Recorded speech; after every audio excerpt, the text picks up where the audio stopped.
भड़ा 7 सीटर गाड़ी दरकार कि पर्सनल यूज 7 सीटर गाड़ी दरकार तो पाइबे कोठी ना एलएन मोटर पूरा लंबा लाइन रे 7 सीटर गाड़ी अछि माने सब बजट रे आ सब सेगमेंट गाड़ी पाइबे से होची एलएन मोटर पाइबे। चलो गोटे गोटे देखियो सब डिटेल देबे हमको अनिमेष भाई देबे। भाई नमस्कार भाई। नमस्कार। आ 7 सीटर गाड़ी सब देखिया बे सब भाई देखियो गोटे गोटे आरंभ करिया हम XUV500 एटा भाई 2018 डिसेंबर रो अछि फास्ट ओनर गाड़ी अछि।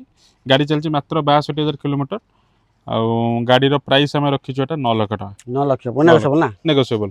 आ ए एक्सयूवी टा एटा रहउछि हमर 2019 रजिस्ट्रेशन अछि फास्ट ओनर गाड़ी अछि W11 सहित अछि ये भी एथि टॉप मॉडल माने सनरूफ सब पाइ जे फीचर पूरा गाड़ी रो प्राइस हम रखछटा 9,80,000 पुणे नेगोशिएबल अछि। 9,80,000 पुणे नेगोशिएबल अछि। दी दीटा एक्सयूवी पाइ गले आपण को कलर चॉइस अनुसार नहीं पारे के प्राइस अनुसार नहीं पारे। आउरे देख दवा एक्सेल 6 देखो एटा हमर होछि 2023 रजिस्ट्रेशन अछि जने डॉक्टर को नारे ही गाड़ी अछि डॉक्टर को माने घरोई गाड़ी पूरा प्राइवेट गाड़ी गाड़ी भी चली 42,000 किलोमीटर आ गाड़ी प्लस पॉइंट होछि आपण एटा प्रीमियम गाड़ी आपण कैप्टन सीट पाइ जिवे डुअल पर्पस यूज करि परिबे घर यूज करि परिबे कमर्शियल भी यूज करि परिबे सब आ किछि नुआ ऑन रोड पड़ी होछि 15 लाख टका शोरूम में आम पाखे अछि 10,80,000 पुनी दैट नेगोशिएबल अछि। तापर भी नेगोशिएबल हे जो माने 5 लाख टका पाखा के पूरा डिस्काउंट रे आपण पाइ जिवे एलएन मोटर और देखो लो बजट रे से भी 7 सीटर गाड़ी देखियो गाड़ी एटा रहउछि हमर 2020 लास्ट रो अछि RXZ पूरा टॉप मॉडल अछि रेनॉल्ट ड्राइवर जो माने गोटे चाउनी छोटो कम बजट रे गोटे 7 सीटर गाड़ी गोटे डुअल पर्पस करिया पे चाहउछन तांको पे बेस्ट गाड़ी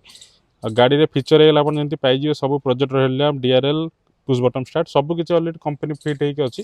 गाड़ी रो प्राइस हम रखछु 5,20,000 पुनी आसीले दैट टू नेगोशिएबल तापर भी नेगोशिएबल हे जो 5,20,000 रे पुनी 7 सीटर गाड़ी ताहे तो पुनी डीपी मिनिमम डीपी के तासी वेटे मिनिमम डीपी लाख टका देले लाख टका 80,000 अपन प्रोफाइल नै के अपन प्रोफाइल के 80,000 लाख टका दियो तो गाड़ी पाइ जिवे 7 सीटर गाड़ी 3-4टा पर लंबा लाइन अछि जो गाड़ी चाहबे से गाड़ी पाइ पारे लाख 2 लाख टका नै के आसंतु आ जो भड़ा पाइ चाहते भड़ा पाइ भी पारे पर्सनल यूज पाइ चाहते पर्सनल यूज पाइ भी हे पारे कोठी पारे ना एलएन मोटर हे पारे डिस्प्ले जो नंबर अछि आपण कांटेक्ट करंतु किबा निजे फिजिकल आछि गाड़ी देखि टेस्ट ड्राइव करि के मैकेनिक चेक करि के गाड़ी नियंतु। तो आज मैं रखु नमस्कार जय जय।